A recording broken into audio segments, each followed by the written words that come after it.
Mari kita berdoa. Damai sejahtera Allah yang melampaui segala akal, itulah yang memelihara hati dan pikiranmu dalam Kristus Yesus. Amin. Salam sejahtera buat kita semua. Firman Tuhan yang akan kita dengarkan sebagai dasar khotbah pada hari Minggu ini, yang diberi nama Minggu kelima setelah Trinitatis, diambil dari Lukas pasal 6, dimulai dari ayat 39 sampai dengan ayat 42. Lukas pasal 6 dimulai dari ayat 39 sampai dengan ayat 42. Kita ikuti di dalam hati kita masing-masing. Demikian firman Tuhan. Yesus mengatakan pula suatu perumpamaan kepada mereka. Dapatkah orang buta menuntun orang buta? Bukankah keduanya akan jatuh ke dalam lubang? Seorang murid tidak lebih daripada gurunya. Tetapi barang siapa yang telah tamat pelajarannya akan sama dengan gurunya. Mengapakah engkau melihat selumbar di dalam mata saudaramu, sedangkan balok di dalam matamu sendiri tidak engkau ketahui? Bagaimanakah engkau dapat berkata kepada saudaramu, "Saudara, biarlah aku mengeluarkan selumbar yang ada di dalam matamu," padahal balok yang ada dalam matamu tidak engkau lihat? Hai orang munafik, keluarkanlah dahulu balok dari matamu, maka engkau akan melihat dengan jelas untuk mengeluarkan selumbar itu dari mata saudaramu. Demikian firman Tuhan. Yesus berkata kepada kita semua, yang berbahagia adalah mereka yang mau mendengarkan firman Tuhan serta melakukan di dalam kehidupan setiap hari. Saudaraku seiman yang dikasihi oleh Tuhan Yesus Kristus, ada saja orang yang sukanya mengata-ngatai orang lain. Ada orang yang suka hanya bicara tanpa mau mendengarkan ucapan orang lain. Ada juga orang suka memuji-muji orang lain,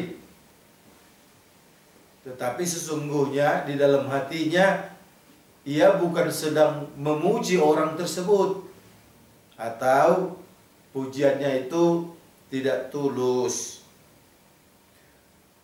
Ada orang yang pintar untuk berpura-pura, padahal sebenarnya dia sedang bersandiwara. Ada orang yang kerjanya suka mengkritik orang lain, tapi dia sendiri tidak suka dikritik orang lain. Ada orang, saudaraku, ketika melakukan apa saja, yang ada dalam pikirannya, bagaimana aku bisa mendapatkan keuntungan. Ada orang, saudaraku, kerjanya hanya menyalahkan orang lain. Ada orang yang kerjanya hanya mencari-cari kesalahan orang lain. Ada orang yang kerjanya hanya mencari celah kapan orang lain itu memiliki kesalahan. Nah, saudaraku, Yesus melihat hal itu pada diri orang-orang Yahudi, orang-orang Farisi, para ahli Taurat. Pada ayat ini Yesus mengatakan, "Hai orang munafik." Itu dikatakan pada ayat 42. Saudaraku, hai orang munafik, keluarkanlah dahulu balok dari matamu. Orang-orang munafik itu cenderung hanya ingin menonjolkan diri sendiri. Orang-orang munafik itu cenderung menyatakan dirinya yang benar, menyatakan dirinya yang hebat, menyatakan dirinya yang kudus. Ada beberapa perumpamaan yang diberikan oleh Tuhan Yesus pada perikop kita hari ini yang ditujukan kepada orang-orang Yahudi dan tentu juga kepada murid-murid Tuhan Yesus. Orang-orang munafik cenderung pekerjaannya mencari kesalahan orang lain dan menghakimi. Dan jelas itu tadi dikatakan pada ayat 39, dapatkah orang buta menuntun orang buta? Udah pastilah akan masuk ke dalam lubang. Tuhan Yesus melihat bahwa kepintaran orang Yahudi itu tidak benar. Kehebatan orang-orang Farisi itu tidak tepat. Karena mereka cenderung hanya menonjolkan diri sendiri, menganggap dirinya hebat. Sehingga apapun yang akan mereka katakan, udah pasti tidak akan dapat menyelamatkan orang lain.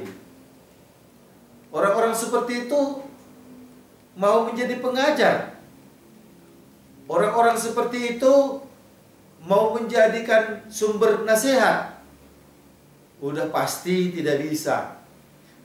Sehingga Yesus mengatakan, bagaimana mungkin orang buta menuntun orang buta. Orang-orang buta itu ya memang harus dituntun, tetapi oleh orang yang melek matanya. Orang-orang bodoh itu harus diajar, tetapi orang yang memiliki kepintaran. Bagaimana mungkin orang bodoh mengajar orang bodoh? Atau orang bodoh diajar orang bodoh? Tidak mungkin. Di sini juga Yesus mengatakan bahwa seorang murid tidak lebih daripada gurunya. Kalaupun dia menjadi hebat, menjadi pintar, nanti ada saatnya setelah dia tamat. Itu artinya apa? Yesus mau mengatakan bahwa seseorang itu harus mau mendengar dulu. Seseorang itu harus mau dididik dulu. Seseorang itu harus mau mendengarkan nasihat. Bagaimana mungkin engkau akan menjadi penasehat, tetapi kau tidak pernah mau mendengarkan nasihat orang lain? Sehingga seorang murid harus mendengar dulu ajaran guru.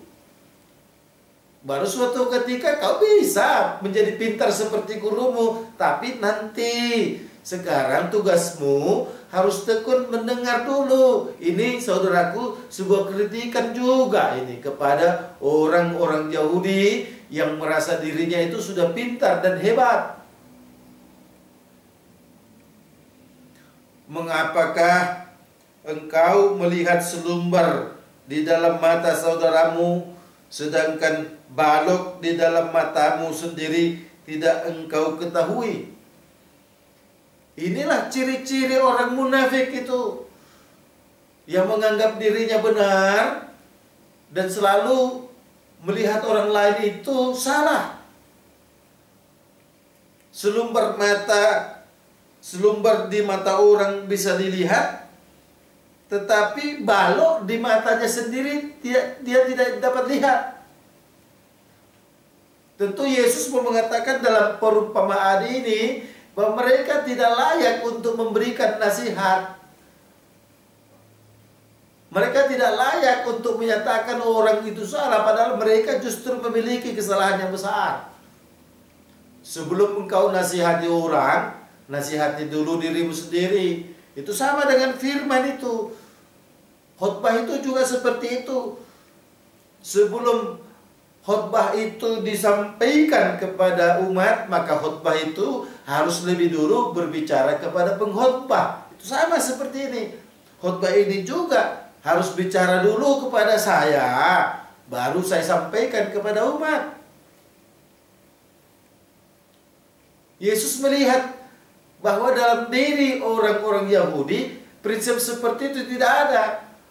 Pokoknya mereka adalah hebat, mereka adalah kudus, mereka adalah pintar. Orang lain itu ada di bawah level mereka.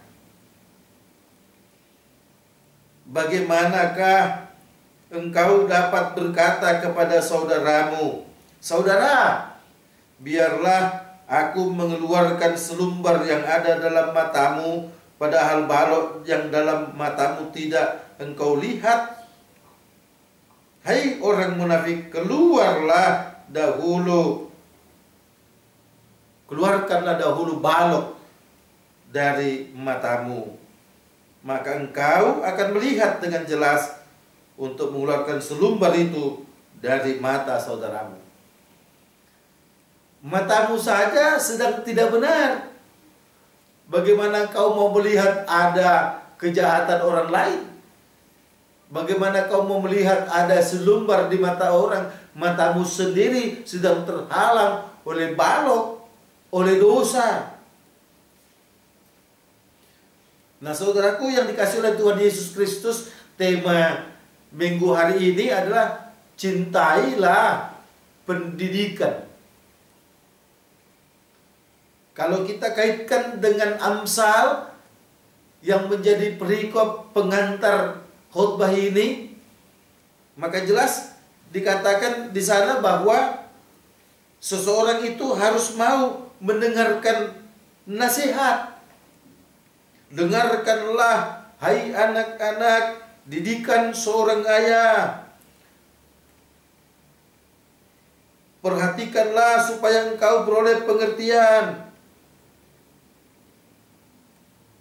Aku diajari ayahku, dan seterusnya. Perolehlah hikmat, perolehlah pengertian. Pendidikan itu adalah yang nasihat itu. Pendidikan itu ialah hikmat itu. Sama seperti Raja Salomo itu. Yang dia minta adalah hikmat. Hikmat itu adalah sebuah ilmu yang sangat luar biasa yang datangnya dari Tuhan. Ketika Tuhan mengatakan kepada Salomo, apa yang kau inginkan untuk kuberikan kepadamu, dia meminta hikmat. Itu ilmu itu pendidikan itu. Kemampuan untuk bisa membedakan mana yang baik, mana yang tidak baik, mana yang benar, dan mana yang tidak benar. Nah, ini tidak ada dalam diri orang Farisi, dalam diri para ahli Taurat, dalam diri orang Yahudi secara umum, ini tidak ada. Mereka tidak mau tahu dengan nasihat Tuhan Yesus. Mereka tidak mau peduli bahwa Yesus itu adalah Anak Allah, Mesias, Juru Selamat. Yang nasihat Yesus itu adalah sebuah keselamatan. Mereka tidak mau peduli karena mereka sudah merasa mereka adalah keturunan Abraham. Mereka adalah umat Allah yang dikasihi. Mereka degil dalam penderian. Itu sebabnya dalam Amsal dikatakan, dengarkanlah didikan, nasihat itu. Nah, saudaraku yang dikasih oleh Tuhan Yesus Kristus, biasanya orang itu kalau memiliki ilmu dunia ini tinggi, dia akan cenderung menjadi orang yang congkak hati. Dan kemudian persekutuannya dengan Tuhan itu menjadi jauh.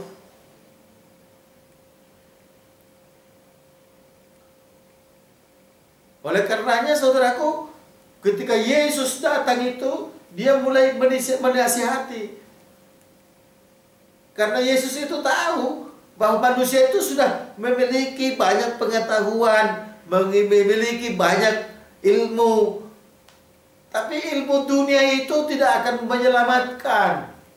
Yesus mulai menyeimbangi ilmu dunia itu dengan ilmu yang dari Tuhan itu. Kenapa saudaraku? Karena ilmu yang dari Tuhan itu, nasihat yang dari Tuhan itu akan merubah diri seseorang untuk kemudian dia menjadi orang yang dekat dengan Tuhan.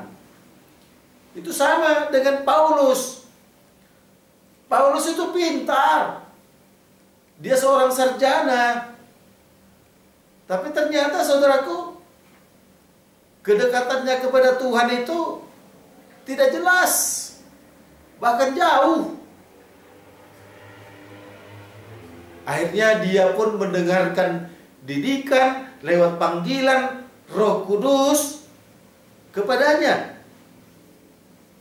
Dia mau, saudaraku, untuk dididik oleh firman Tuhan. Sehingga kalau pada saat itu dikatakan cintailah pendidikan, cintailah nasihat, cintailah firman Tuhan. Orang Israel ingin diajak oleh Allah lewat pengajaran yang diberikan oleh Yesus ini agar mereka menjadi orang yang hidup kudus.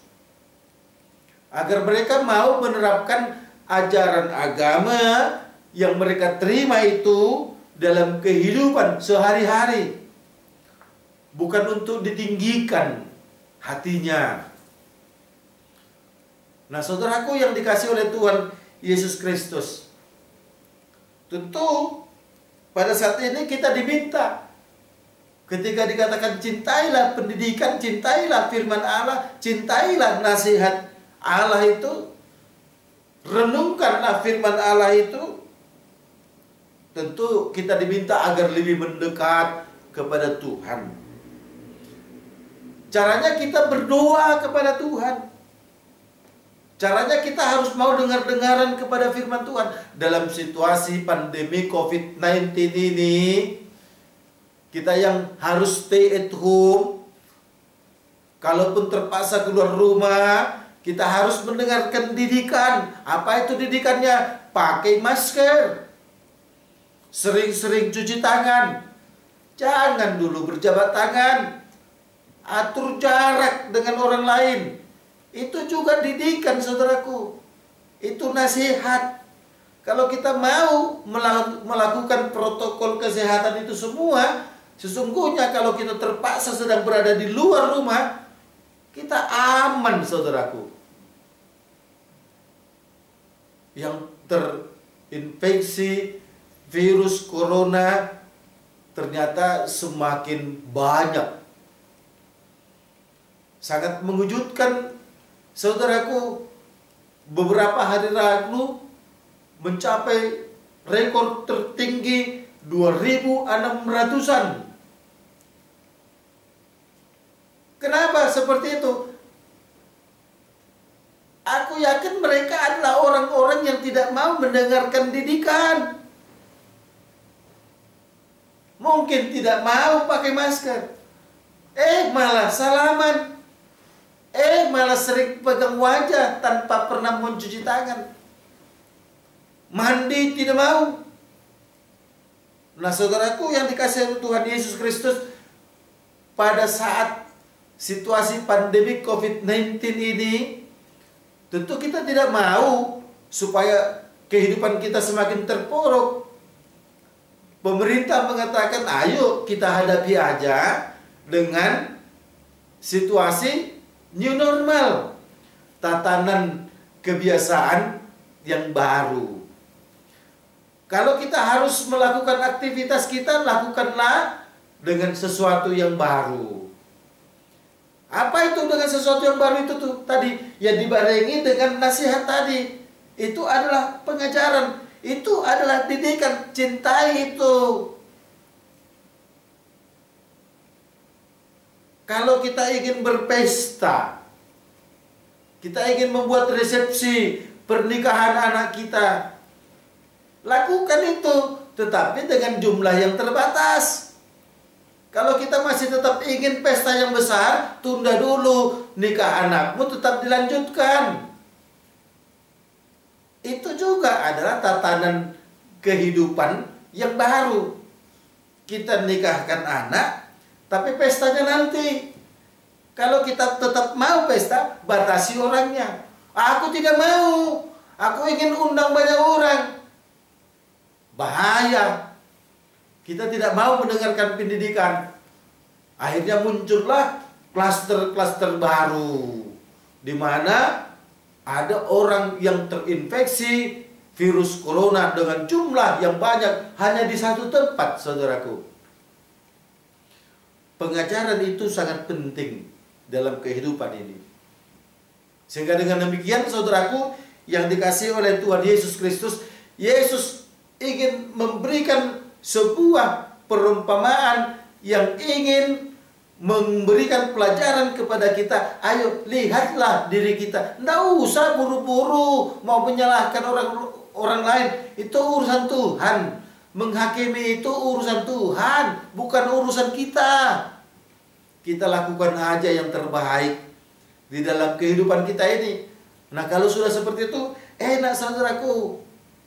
Maka kehidupan kita akan berjalan dengan luar biasa, saudaraku.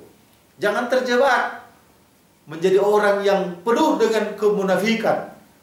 Padahal sesungguhnya kita ada orang yang paling berdosa, yang harus berhadapan dengan sebuah pendidikan, dengan sebuah nasihat, dengan sebuah ajaran, dengan sebuah firman yang dari Tuhan. Oleh karenanya, saudaraku, ayo tetap semangat. Kita nyatakan kehebatan Allah itu di dalam diri kita. Kita nyatakan firman Allah itu di dalam kehidupan kita. Dengan kita mau melangkah dan sekaligus dituntun oleh didikan Tuhan itu. Amin. Mari kita berdoa. Ya Allah Bapa kami yang di surga, kami mengucap syukur Tuhan atas kasih yang kami sudah rasakan pada kesempatan ini. Firman-Mu sudah kami dengarkan. Biarlah Tuhan firman-Mu itu semakin memberikan pengajaran kepada kami, memberikan sebuah pemahaman kepada kami, bahwa firman-Mu itu adalah sebuah pendidikan yang luar biasa. Sehingga pendidikan yang kami dapatkan dari dunia ini tentu tidak boleh kemudian menyatakan kami puas, tapi kami tidak menerima pendidikan yang dari Tuhan. Didikan darimu itu adalah firman-Mu itu. Karena firman-Mu itu akan membuat kami hidup secara benar. Kami akan dekat kepadamu. Kami akan tetap bersekutu kepadamu. Dan hidup kami juga akan berarti bagi orang lain. Kami tidak akan menjadi hakim-hakim yang selalu berpikir egois dan selalu menyatakan orang lain itu salah. Tuhan yang di surga, kami mohon, biarlah dalam situasi pandemi COVID-19 ini, kami juga akan mau mendengarkan pendidikan, pengajaran, nasihat-Mu lewat pemerintah kami untuk mematuhi protokol kesehatan. Supaya dengan demikian Tuhan, di dalam tatanan kebiasaan yang baru ini, Kami boleh melakukan aktivitas kami sehari-hari, tetapi harus juga mematuhi segala aturan-aturan yang ada. Kami serahkan Tuhan pemerintah kami, Presiden kami Bapak Joko Widodo. Biarlah Tuhan Engkau mampukan dia dengan Roh-Mu yang kudus untuk dapat memimpin negara ini dengan baik. Dan tolong Tuhan, setiap kebijakan yang dia lakukan, semua itu dalam rangka ingin mensejahterakan rakyat Indonesia.